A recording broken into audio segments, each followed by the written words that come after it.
right now. The Nigeria Football Federation has announced that it with German tactician Bruno Labbadia to become the head coach of Nigeria's senior men's national team. In the early hours of Tuesday, that's today, NFF General Secretary Dr. Sanusi said that the NFF Executive Committee had a recommendation of its Technical and Development Subcommittee to appoint Labadia as the head coach of the Super Eagles.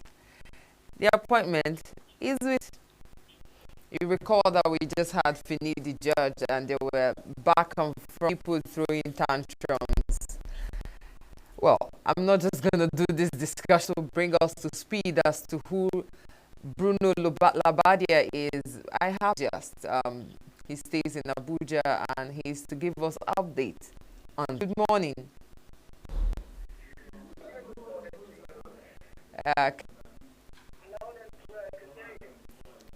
Okay, can you bring us to why this development?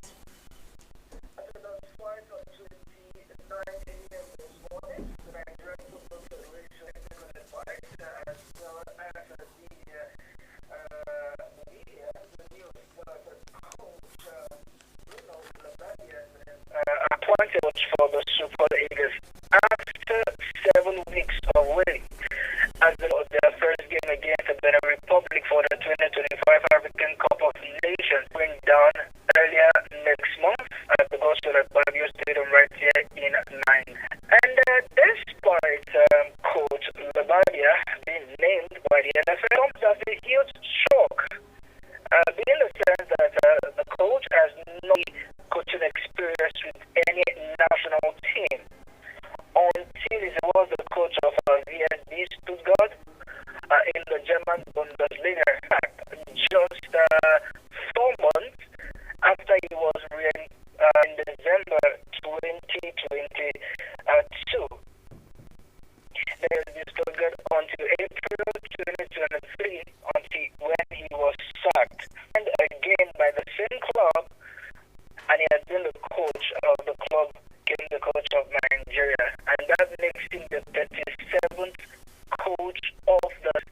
He joins the list of Betty Vogts, the list of coach of Azar, and also not forgetting recently Gannett Raw as a tactician being the next coach of the Super Eagles. Okay. Until he was appointed, rather, Coach Lily George resigned as I was owing to the fact that he was not supported and given all the trust by the NFF as well as a football enthusiast, and then he had to resign. And as football fans have been clamoring for a new coach. And finally, we have a won only 2 trophies, and that was during his playing days at the Poker Cup with VSB Stuttgart. That back in way back in 1990 season, yes, he won it with FC Kazakhstan, I beg your pardon. Then he won the German Bundesliga with Bayern Munich. As a player, he is known as a striker during his playing days, and that was in 1993 to now season. We hope that his stay will be quite successful, even though Nigerians, the few I've spoken with this morning, are not really sure that coach who has no record of success, that he will be a success because. Okay, I learned from what we're seeing that Coach Bayer Leverkusen. Hello, Frank, are you there? Yes, I'm here. Also, Coach Bayer Leverkusen, right? Yes, he was the coach of Bowers on way back 2008-2009 season. Yes. Why does it look like Nigeria as a whole, we don't? You mentioned that he never won any trophy as a coach. Exactly. So, what prompted to take him as our coach? Is it because he's white, or the fact that he's not a Nigerian? Nigerian staff as well as the Super Eagles staff is a very coach as a coach, and also the continent of Africa of football.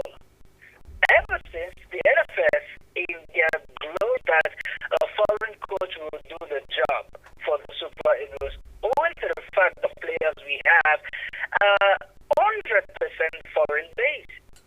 I say they are foreign based, and if they have a foreign coach in brackets, it is that the players will show respect, show more commitment, show more dedication, or local coach being the gaffer. For the fact that look, it is not news that they are spurs for cash, so that is not a grade A coach in brackets. I will fight for the NFF to pay his salaries as well as every other largesse and that goes with it. So getting at least a grade D or a grade C coach might be financially neutral and beneficial. Coach Bruno Labbadia is not the best. I dare say that it's a CG and on the crop of clubs he has coached. He hasn't spent 3 seasons in any club rather that he has coached a year or so, and then he gets sacked. So settling for it's more or less a fire brigade approach, especially now that the coach moving forward. Okay, so you mentioned something. Because he's white, that's why most of our foreign international players into him. Not necessarily so. That you've had antecedents in the past where Super Eagles players tested foreign coaches than our local coach. I do not want to play that. I don't want to be the bearer of bad news, but we have seen it time after time that our players expect to be handled in the national team by owing to the fact that in their various clubs they play with higher coaches in terms of technicalities compared to our local coach. They feel that look, we have been months and years and weeks being handled by the best of coaches. So why come to have coaches that are not up to standard? So if this player, a coach from the foreign scene, it tends to bring up look at the likes of Osetuseri. It wasn't the best, but for the fact that it was a foreign coach, this player is playing for him and playing according. Okay, you think? Okay, well, we'll keep looking into this because just because that they are foreign international players, I think they are looking to confidence because there were cases that Amunike was mentioned before, and that these players are going to listen to him more. So, look, what should Nigerians expect from him moving forward? Coach Emmanuel Amunike, most of the time that he was with those guys, about 7% of the current Super Eagles went through him, the Victor Senior. Yes. Not forgetting Kelechi here at Shaw, the likes of Wilfred and Didi. I coached them when they were under 17 and under 20. You have 1 minute remaining. Relationship and is a very good manager with those players. So that comes to certainly Emmanuel Amunike's name to be mentioned, but it's why he was not finally selected. But moving forward, I expect football has gone beyond pen and paper. It is now scientists is now being upgraded. So I expect the best of football for the fact that Labbadia doesn't have any experience with the national team. It doesn't matter. It can do well because a certain Clement Thank you, Frank. I think we would still keep talking about this. Thank you so much, Frank. All right. You're welcome. Signature Morning and your own Signature TV. That was Frank taking us the breaking news that we just received in regards to the Nigerian Football Federation having announced with German tactician Bruno Labbadia to become the head coach of Nigeria's senior team. That's the Super Eagles. We're switching guests and also switching topic. Up Nigeria development. Nigeria needs to develop. There needs to be development that will take place. We heard the president say that we're on the. However, we have Bello Mohammed on Zoom's father with us. Good morning, Bello.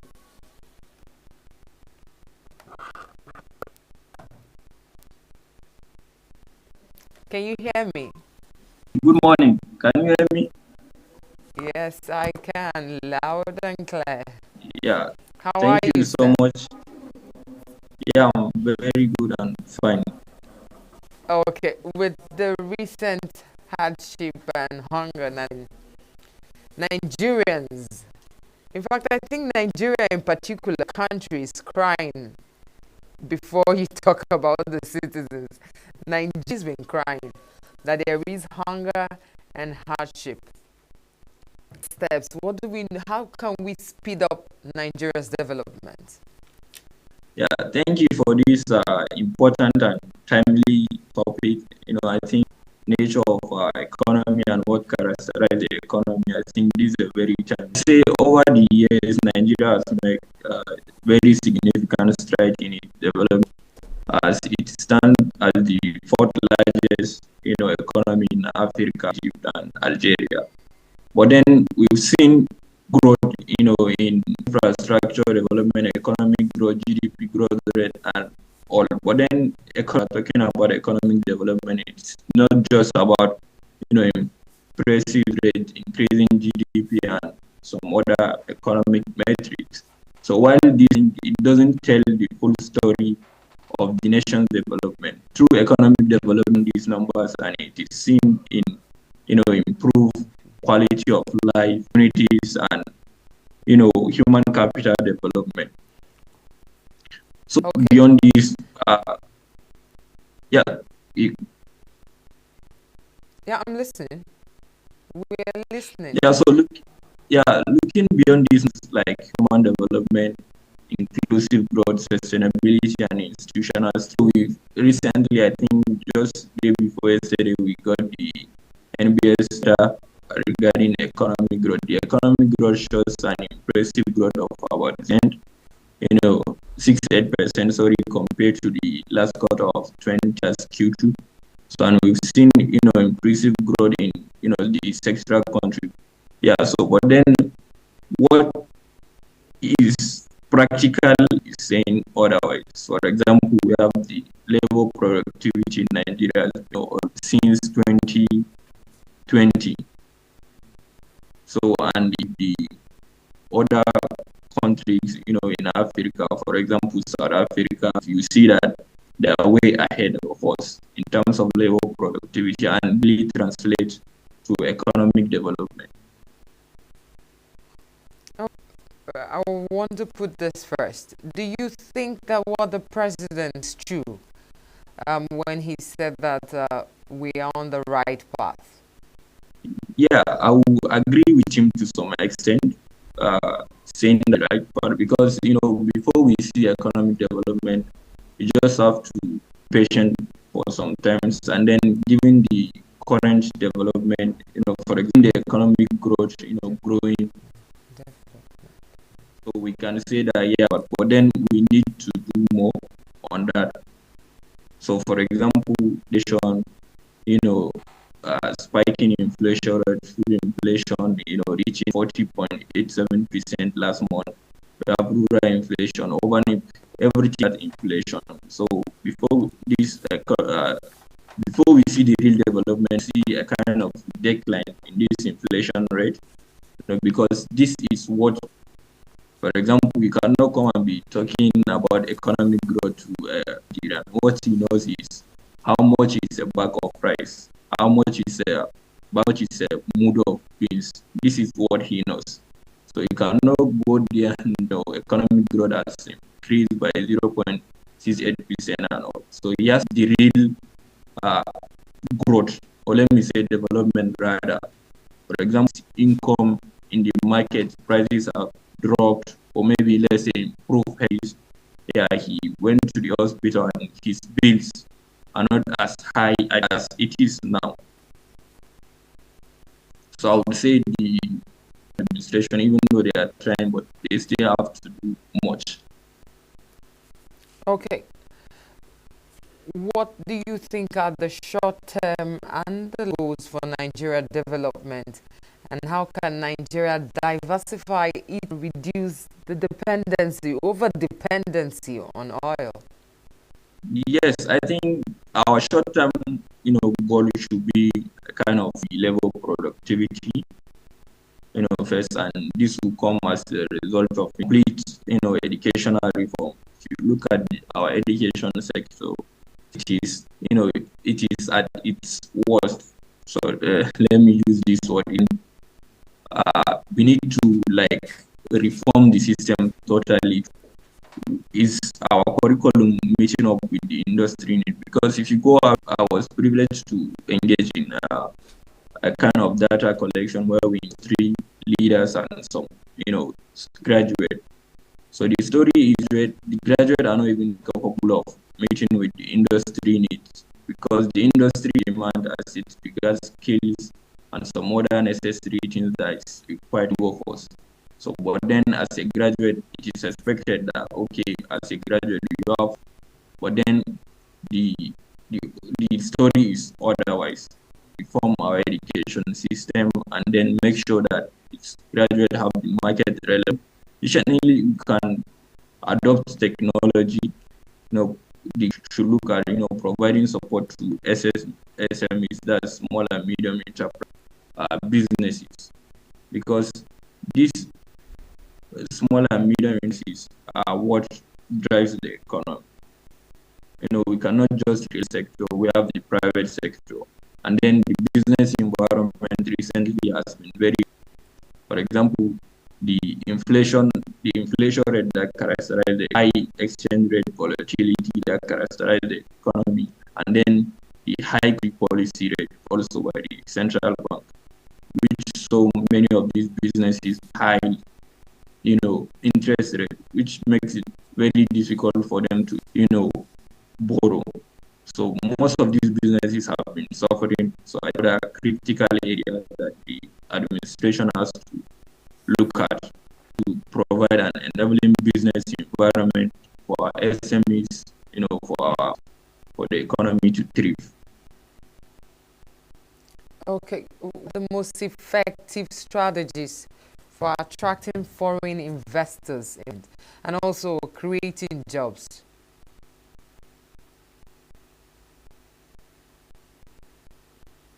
Hello, Bello. Can you hear me? Hello, Bello. Are you with us? I'm with you. Okay, so I did ask. I said the most effective strategies for attracting foreign investments and also creating jobs, more jobs. The area of attracting foreign direct investment has to do with what characters I said earlier. For example, foreign investors are about, what's the economic condition of the country at present and the condition also. Because a foreign investor will not want a situation whereby he invests in a particular place and then, after some time they will come and say, okay, it has not grown, he has lost his investment. So they are much more in the economic and political stability. And if you ask me, I would say the present economic condition is not much stable to attract for it. So we have to do more in that area. And then in the area of creating communities, for example, there should be this kind of partnership, between the government and private sector to create this, in the area of ICT, infrastructure development, and agriculture also. Agriculture, before the discovery of Nigeria, and up to now we have the arable land and so land to invest heavily in agriculture. So I think the government needs to come invest heavily through partnership with the private sector and see how they can drive the economic growth. Okay, so what do you think Nigeria could do better? Let's talk about government, the leaders. How can we improve its infrastructure, including railways and power supply? You know, doing this in a bit of challenges and accelerate the development.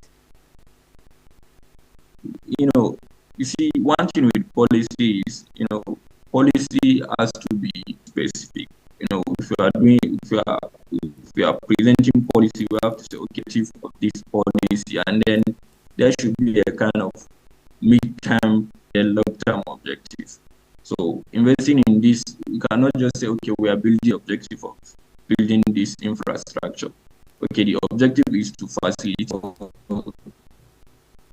transport of manufactured goods from this point to another point. Yeah, we know this is our objective.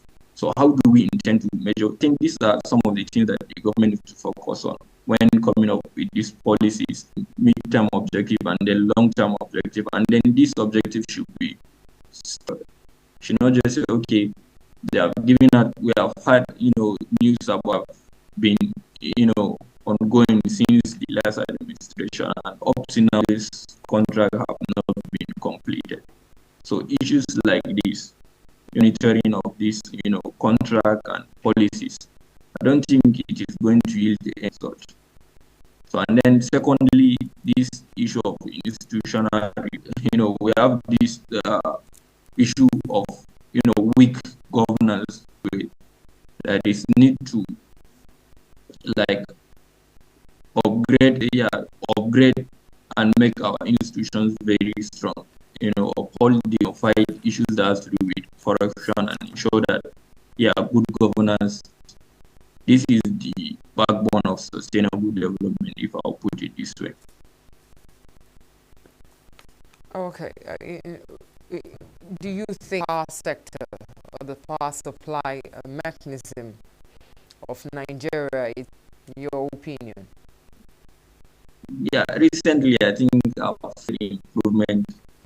Yeah, I've witnessed a great improvement in terms of, I don't know if it is here in Abuja specifically, but then coming from some other states who I think corroborate what I'm saying now. There have been improvement in this power supply. We get to see power supply of about 3 hours a day, which I think is very good. So I think uphold, this tradition so that we can be able. Power is a very great, sector, and it has a kind of effect in whatsoever you do, whether you are in production, whether you are in manufacturing sector, whatsoever sector you belong to in the economy or the other, you have one thing to do with power. So holding this tradition of the provision of this power or electricity really economy, because it will see businesses reducing their cost of operation. You wouldn't have to be thinking about buying diesels and all. Okay, the railway means of transportation in Nigeria not in a very good state. How well do you help to affect our development and also actors and investment in Nigeria?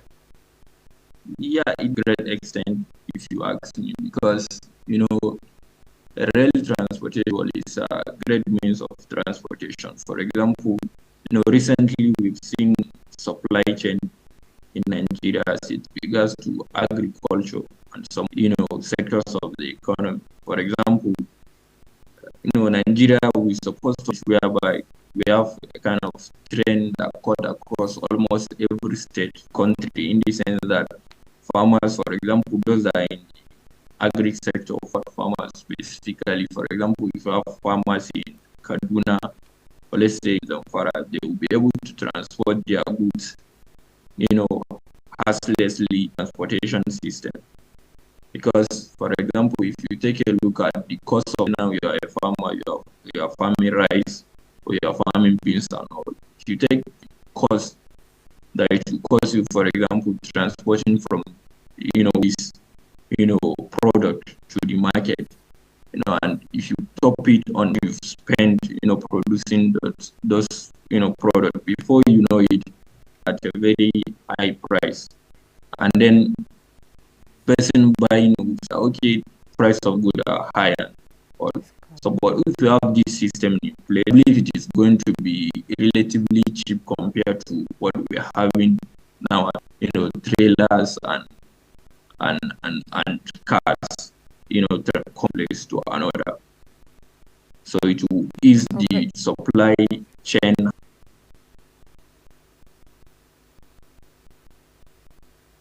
Yeah, we're listening. Yeah, so I'm saying, yeah, it will like reduce the hassle in that characterize the supply chain in Nigeria, so people will be able to transport and one place to another without much hassle and difficulties and a cheaper rate. Okay.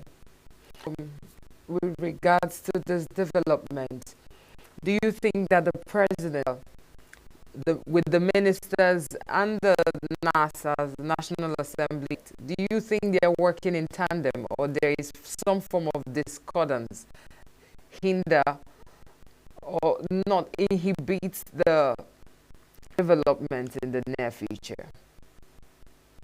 Yeah, I think Nigerians, and what we should be working on right now, I think, is a better Nigeria. To be a better idea for any kind of exist between the presidency, senate, and the ministers, regardless of the political. If you are thinking the Nigerian future, so I would say from what I'm seeing, say there has been a kind of